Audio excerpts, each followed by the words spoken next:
সুনামগঞ্জের দোয়ারা বাজার। প্রকৃতির আশ্চর্য সুন্দর মায়ায় জড়ানো এই এলাকার মানুষেরা অবসর পেলেই মেতে ওঠে গানের আসরে। আর এইসব আসরের এক পরিচিত বিষয় বাউল কফিলউদ্দিন সরকারের গান।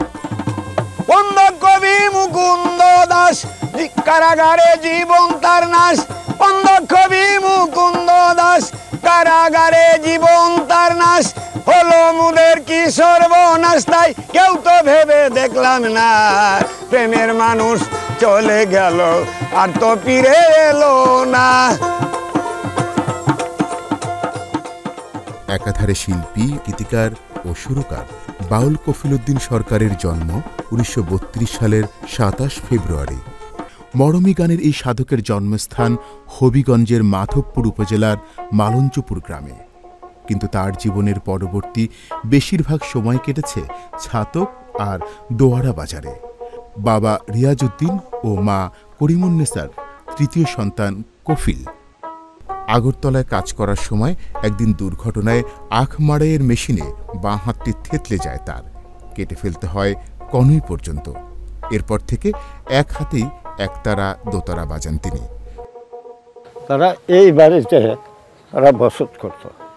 আমাদের বাড়ির কাছে একটা নাইট স্কুল ছিল, 1-2 পর্যন্ত পড়ছে। এর ব্রেন আসিল ভালো, নিজে নিজে গান লেখছে, লেখা ওই আবার গাইছে। ওই এন তো জমি জমা নাই, তখন তারা এন থেকে চলে গেছে ছাতক। শৈশবকালেই বাউল গানের প্রেমে পড়েন তিনি। রাত জেগে জেগে শুনে বেড়ান ভাটি অঞ্চলের পালা গান। এই পর্যন্ত রাখি বারণ আমি এই ভদ্র আসরে, দেখি আমার সোনার দাদু কি জবাব দেয় করে গো। এত সুন্দর প্রশ্ন ভাতিজা করেছে, তার প্রশংসা না করে পারি না। তোমার নূরে এই দুনিয়া, তোমার নূরে এই দুনিয়া হইল উজালা। ইয়া রাসূলুল্লাহ, ইয়া হাবিবাল্লাহ, ইয়া হাবিবাল্লাহ, ইয়া রাসূলুল্লাহ।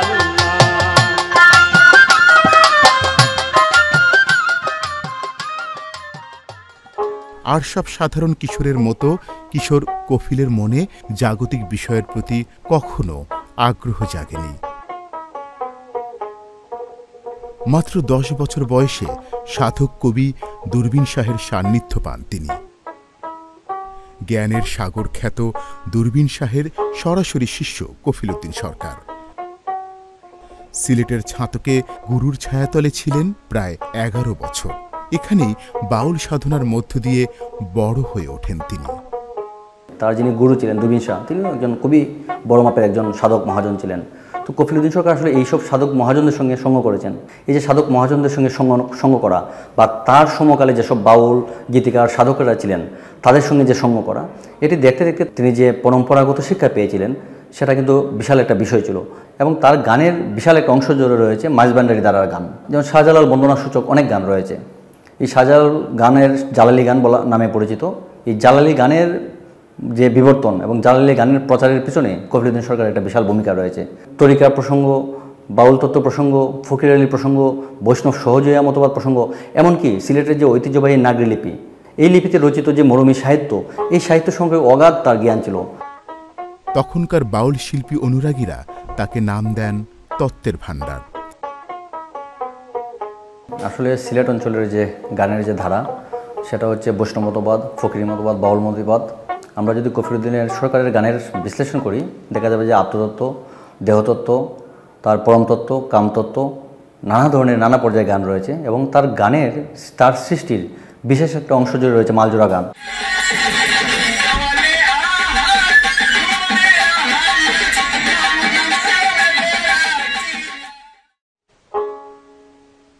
বয়স যখন 20, তখন সুনামগঞ্জের দোয়ারা বাজারে বসতি স্থাপন করেন বাউল কফিলউদ্দিন। কিশোর বয়স থেকেই তিনি গান লিখতে শুরু করেন। সেই যে শুরু, তারপর থেকে লিখে গেছেন হাজারো গান। 73 আইছি বেড়া এই গ্রামে আইয়া এই বেড়া এই গ্রাম ওই বেড়ায় সংসার করিয়া বাড়িঘর করিয়া এই গান বাজনা করছে। আমাদের এলাকাত অনেক শিষ্যরা বেড়া এখানে রাত্রি দিনে অত প্রত্যেক দিন ওই 2 জন 4 জন 5 জন শিল্পী বেড়া এখানে থাকতো। 1-2 বেড়ায় অনেকটা করতে পারছে, মন্দিরও বাজাইতে পারছে, সময়ে বেলাও বাজাইতে পারছে, এই একতারাও বাজাইতে পারছে। একতারা বেড়ার সাথী ছিল, একতারা বাজায় গান করতো, ডফকিও বাজাইতে পারতো, মন্দিরেও বাজাইতে পারতো। প্রাণের সুবল রে, প্রাণের সুবল রে, রাধা বিনে আমার অঙ্গ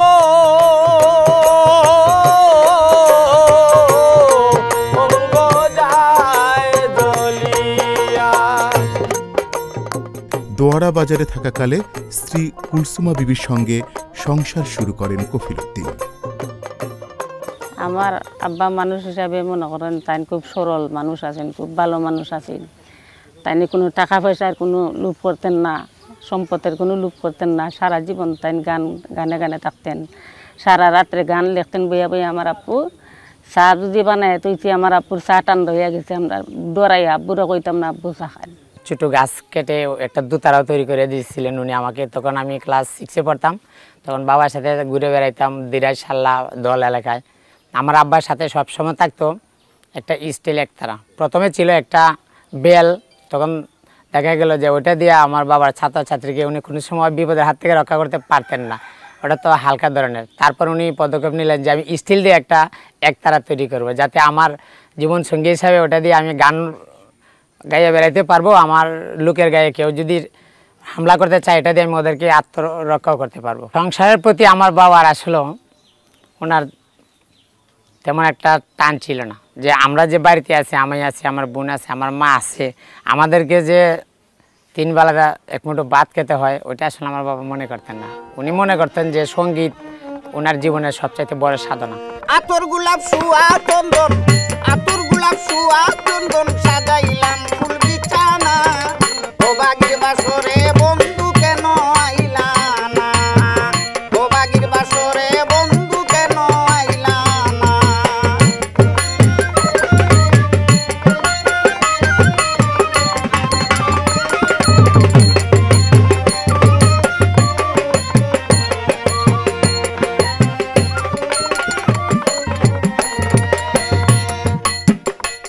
তুমি আইসো নিশিরাত আমার বুকের কোহা, বুকেতে বুক মিশাইয়া করব মুলাকাত। তুমি আইসো নিশিরাত আমার বুকের কোহা, বুকেতে বুক মিশাইয়া করব মুলাকাত। এখানে যে বসতি বাড়িটা, ওই বাড়িটা একজন এই গ্রামের প্রাচীন একজন জমিদার ছিল, ওনার নাম ছিল সোনা মরল। উনি আমার বাবাকে গানে সন্তুষ্ট হয়ে, এমনকি ওই মরল ছিল একজন বাউল গানের সঙ্গীত রসিক মানুষ, উনি আমার বাবাকে খুব আদর যত্ন করতেন। এই খুশি হয়ে ওই 70 শতক জমি ওনাকে দিয়েছিলেন। আমি চাইলাম যারে ভবে পাইলাম না তারে, চাইলাম যারে ভবে পাইলাম না তারে, সে এখন বাস করে অন্যের ঘরে, সে এখন বাস করে অন্যের। আমার বাবার লেখা অনেক গান সিলেট পুরো বাংলাদেশে অনেক বয়াতিরা যার যার নামে নকল করতেছে, শুধু আমার বাবা সরকারি কপিরাইট না থাকাতে ওনার গানগুলো আজকে দিন দিন নকলের পথে। 1971 সালের মহান মুক্তিযুদ্ধের সময় তার গান উদ্বুদ্ধ করেছে এই অঞ্চলের মানুষদের। উনার বিবেক থেকে, মেধা থেকে যে গানগুলা লেখছে, বিপ্লবী সংগ্রামী স্বাধীন বাংলাদেশ নিয়ে, মুক্তিযুদ্ধ নিয়ে, পাকিস্তানের এই বর্বর হানাদার ইতিহাস নিয়ে উনি অনেক গান লিখেছেন। তো আমরা যখন ওনার সাথে জড়িত ছিলাম, ছাত্র ছিলাম, সংগ্রামে চলে গেলাম, সে গান গাইছিল, বাঙালি যায় মিলিটারিতে, পিতা আনে লাহুর হইতে, খান সাহেব মাফিয়া বলে সিনার মাফে পোষায় না, যুদ্ধকালীন বিপদ আমরা ভুলব না, দেশের জার্মানি 6 দফার বাতাসে এবার থাকবেনি, বঙ্গবন্ধুর গলায় ধরো, সোনার বাংলা স্বাধীন করো, এই ধরনের একটা গান উনি গাইছে।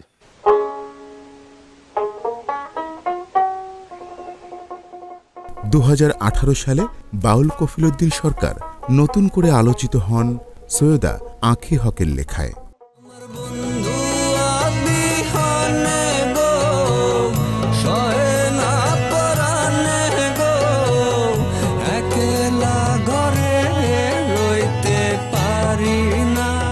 একটি বিজ্ঞাপন এমন অভ্যাস করেছে যে সারাক্ষণ আমার ঘুম থেকে যখন উঠতাম তখনই আমার টেলিভিশন অন করতে হতো এবং রাতে ঘুমানোর সময় অফ করতেন আমার আম্মা। খুঁজতে থাকি গানের গীতিকার।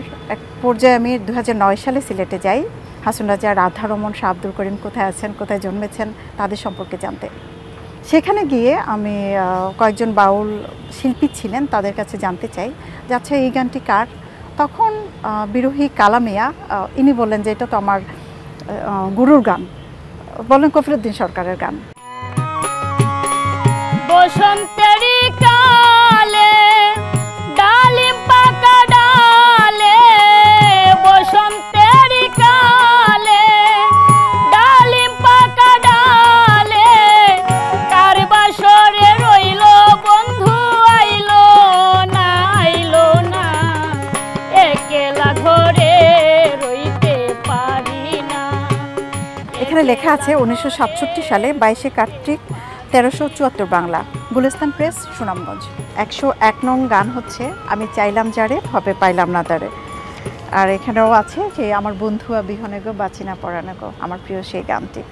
অসংখ্য জনপ্রিয় গান এখানে আছে, আতর গোলাপ ছোঁয়া চন্দন এই গানটিও এখানে আছে। তিনি আমাকে ওনার নিজের হাতে লেখা পাণ্ডুলিপি দিয়েছেন। এটি হচ্ছে ওনার নিজের হাতে লেখা পাণ্ডুলিপি এবং এখানে উনি ওনার গানগুলো আছে এবং বেশ কিছু জনপ্রিয় গান এখানে আছে। আবার এমনও কিছু গান আছে যেটা কোনো গ্রন্থে প্রকাশ পায়নি। এটা হচ্ছে ওনার দ্বিতীয় খণ্ড, রত্নভাণ্ডার দ্বিতীয় খণ্ড এবং এখানেও অসংখ্য গান আছে যেগুলা বিভিন্ন শিল্পীরা গাইছেন এবং এটিও হচ্ছে ওনার আরেকটি পাণ্ডুলিপি, ওনার হাতে লেখা এবং এটিও তিনি আমাকে দিয়েছেন।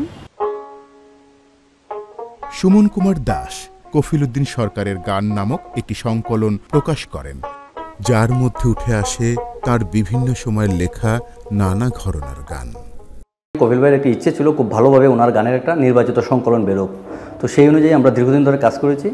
কপিল ভাই নিজেও ওনার সংকলনটি দেখে গিয়েছেন, মানে কবি উনি নিজের মতো করে উনি গান, শব্দ, অর্থ এগুলো মানে পরিমার্জন করেছিলেন। কিন্তু দুঃখজনক বিষয় হচ্ছে গানের বইটি, এই বইয়ের নামটা ছিল কফিলউদ্দিন সরকারের গান। 2013 সালে বইটি বের হয়, কিন্তু বের হওয়ার আগেই কপিল ভাই আর গানটি প্রকাশযোগ্য অবস্থায় দেখে যেতে পারেননি। বইয়ের প্রতিটি পৃষ্ঠায় পৃষ্ঠায় আসলে কপিল ভাইয়ের মূলত স্মৃতি জড়িয়েছিল। কপিল ভাই ভেবেছিলেন যে তার গানের নির্বাচিত সংকলন বের হবে, এই গানের সংকলনটি বেরিয়েছে। শহুরে সমাজের মধ্যে, নাগরিক সমাজের মধ্যে তার গানের একটা আলাদা পরিচিতি তৈরি হয়েছে।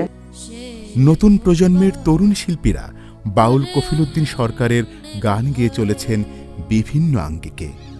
আমি চাইলাম যারে কবে পাইলাম না তারে, সে একবার করে অন্যের ঘরে, সে একবার করে অন্যের ঘরে। আতর গোলাপ শুয়া চন্দন সাজাইলাম ফুল বিছানা, অভাগীর বাসরে বন্ধু কেন আইলা না। আমার বন্ধু বিহনে গো সহে না পরানে গো, একলা ঘরে রইতে পারি না সখী গো, একলা ঘরে রইতে পারি না। কফিলউদ্দিন সরকার শুধু গানই সৃষ্টি করেননি, তৈরি করেছেন অনেক বাউল শিল্পীও। যতনে পড়িও গলে মুর্শিদ নামের মালা, নামের সুদা পান করিয়া কফিলউদ্দিন আউলা। এই যে কফিলউদ্দিন আউলা হয়েছেন, আউলা হয়ে উনি সঙ্গীত জগতে এমনভাবে বিচরণ করেছেন যার তুলনা নাই। আবার বলছেন সিয়া সফেদ লাল জরদা, সাইর রঙের সাইর খেলা, লাহু তৈতে উঠে দনি নাসুদপুরে মেলা। এই যে কথাটায়, এটা দেহের কথাটা এসেছে, দেহতত্ত্ব। বরজগ দরিয়ারু দেখিও নিরালায় রে, বরজগ দরিয়ারু দেখিও নিরালাও নাম জপরে আল্লাহু আল্লাহু আল্লাহ, ও নাম জপরে আল্লাহু আল্লাহু আল্লাহ।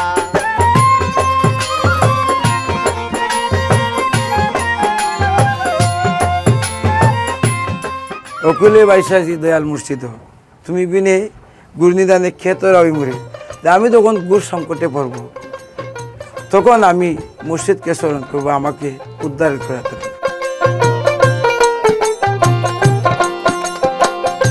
দয়াল তোমার নামের গুণে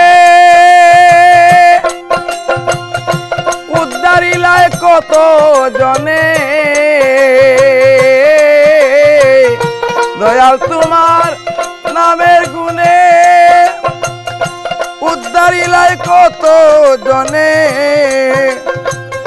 যে তোমারে আপন বলে, যে তোমারে আপন বলে তারে নে উদ্ধার করি, মুর্শিদ তুমি হইবাই নি কান্দারি, দয়াল মুর্শিদ তুমি হইবাই নি কান্দারি।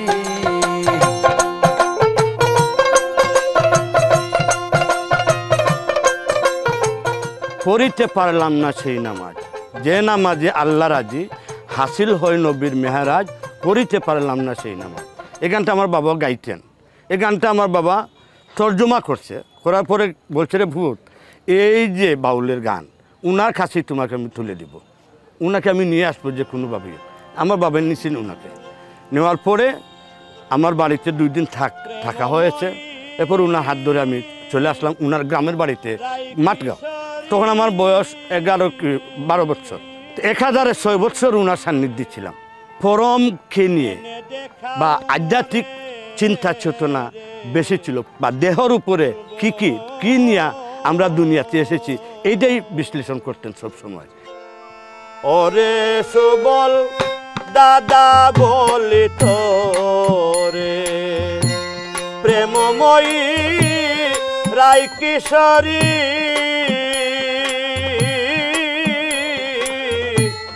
এনে দেখাও মোরে রে সুবল,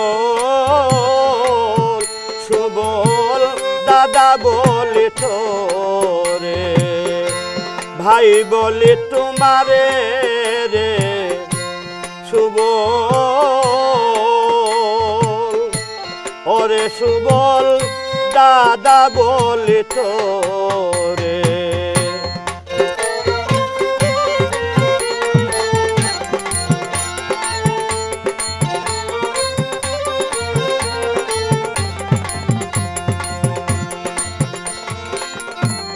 রাধায় আমার অঙ্গে রাধা জানে সর্বজনে,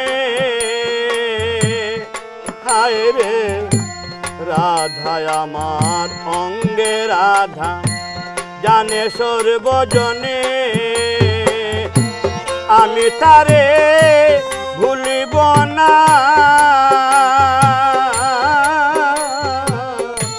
জীবনে মরণে রে। আমার উস্তাদ এমন এক মনের মানুষ ছিলেন যারে একটু কণ্ঠ ভালো দেখতো তারই নেই উনি গান বাজনা করবার জন্য ছাত্র বইলা নিঃস্বার্থে যা রুজি করছে তা আদান প্রদান করিয়া দিয়ে দিত। গান গাইলে ওনার হৃদয়টা ফাইটিয়ে যেত, এমন একটা ভাব থাকতো আমার উস্তাদের কাছে। উনি নিজে খান্ত গান গাইয়া এই এমনও কিছু বিচ্ছেদ গান লেখছে, যেমন আমরা বলছি এটা রাধা বিচ্ছেদ, প্রাণের সুবলডে রাধা বিনে আমার অঙ্গ যায় জ্বলিয়া। গানটা গাইলে আমার উস্তাদ বড় বড় শ্বাস ফলাইতো আর বড় বড় চৌকে খালি জ্বর জ্বর করিয়া পানি পড়তো।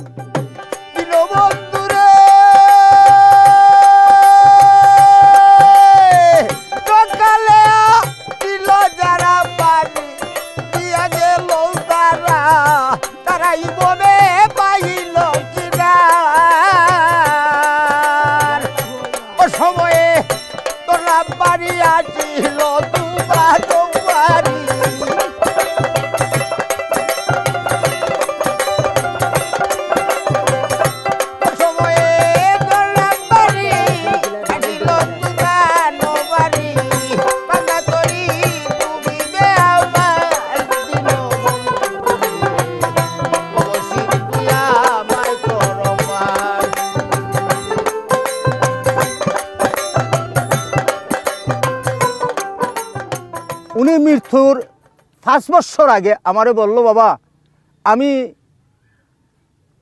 এখন যাব না। বাবা মৃত্যুর সম্মুখে আপনি ঝুঁকিপূর্ণ হয়ে গেলেন, এখন যাবেন না? না না আমি যাব না, আমার অনেক কাজ রয়েছে বাকি বলিতে। তাইলে উনি গান লেখলো সাথে সাথে বইয়া, যারে সমান যাব না এখন, অনেক কাজ আমার রয়েছে বাকি।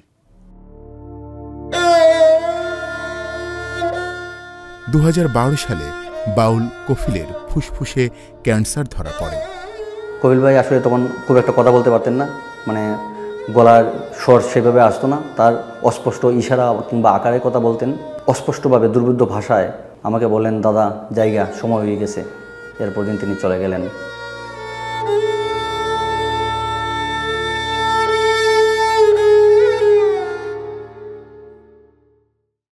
প্রেমময়ী 2012 সালের 23 সেপ্টেম্বর মৃত্যুবরণ করেন বাউল কফিলউদ্দিন সরকার।